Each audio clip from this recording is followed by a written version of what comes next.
Welcome to 10 tips to get the most out of your family history research using Google. 1. Always use lowercase. With the exception of search operators such as and or, Google is case insensitive. What this means is you can type your search terms in uppercase, lowercase, or a combination of the two. However, I would recommend using lowercase only, as this will avoid you activating the search operators unexpectedly. When you do type them into Google, you simply type in the phrase that you would like to search for. In this case, Joseph William Robson. 2. Use quotation marks. If you wish to search for the name, text or phrase exactly as you have typed it into Google, simply place quotation marks around them. To do this, type your text in exactly as you did for tip 1 and then place a quotation mark at the front and at the end of the phrase.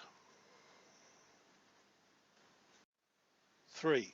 Use wildcards. If you are not sure of the name or term that you need, you can include an asterisk or wildcard in your search query. Google will then treat the asterisk as a placeholder for these unknown terms, and then go away and find the best matches that suit your query.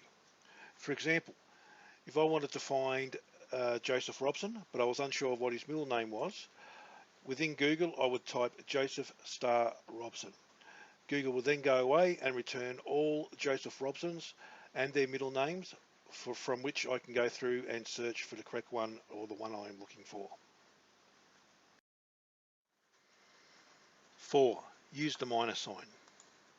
I know that when I search for ancestors, I often get results for the LinkedIn profile of people with the same name.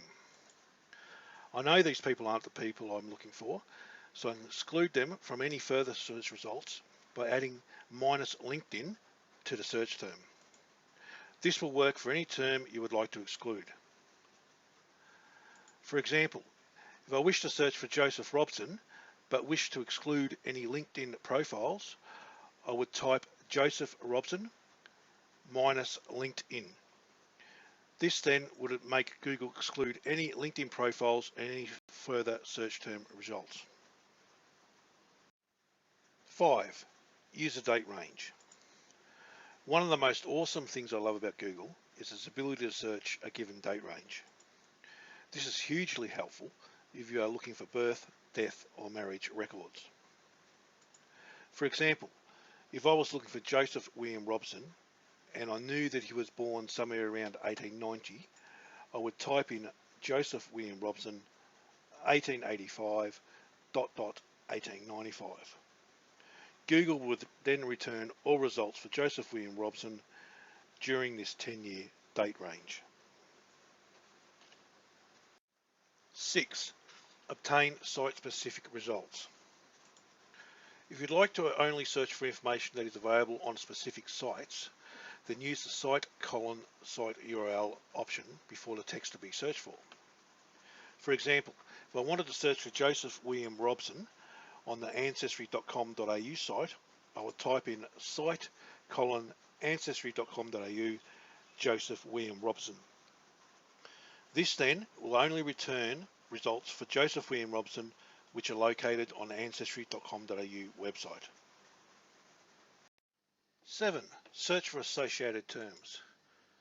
One of the most frustrating things about searching for ancestors on Google is that while Google will search an entire page for your terms, the pages that Google returns as search results may have your terms in them, but they may not be associated with each other.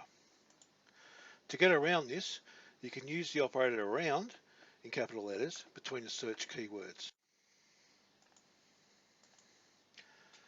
If I wanted to search for Joseph William Robson and a date of 1890, I would type Joseph William Robson around in capital letters 10, which is the number of words the two keyword terms can have between them, and then the date 1890. This will ensure Google returns a search result with a date of 1890 being within 10 words of the search term Joseph William Robson, and therefore a higher probability that the two are associated with each other. 8. Use OR to combine searches. As an example, if you are unsure of an exact area your ancestor may have lived in, you can use OR in capital letters to find results for more than one location. If I was searching for Joseph William Robson and I had a hunch he had lived in Walker or he had lived in Essex, I would type in Joseph William Robson space Walker space or in capital letters space Essex.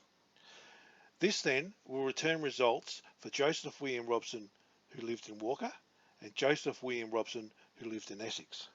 I can then go through and isolate the correct Joseph William Robson that I am now looking for. 9. Stemming. Stemming is where you add terms called keyword stems after the keyword, which are then used to fine-tune your Google search results. Google then not only returns results based on the keyword, but also on the terms based on the keyword stem, that is, the terms that follow your keyword. If I was to type hill into Google, I would get all sorts of results back, ranging from a definition of a hill to place names with hill in it. Obviously, this is not what I was after. So to overcome this, I need to fine-tune the search results by using keyword stems. If I now add hill into Google search box with the keyword stems of surname and genealogy following it, Google will only return results for hill that are a surname or have something to do with genealogy. I can then sort through these results much quicker and have a higher chance of finding what I was after. 10. Use Google's advanced search form. If you feel the previous techniques are a little overwhelming, do not despair. Google has an advanced search form which simplifies the majority of the search options that have been mentioned previously. To access this form, go to www.google.com/advanced_search.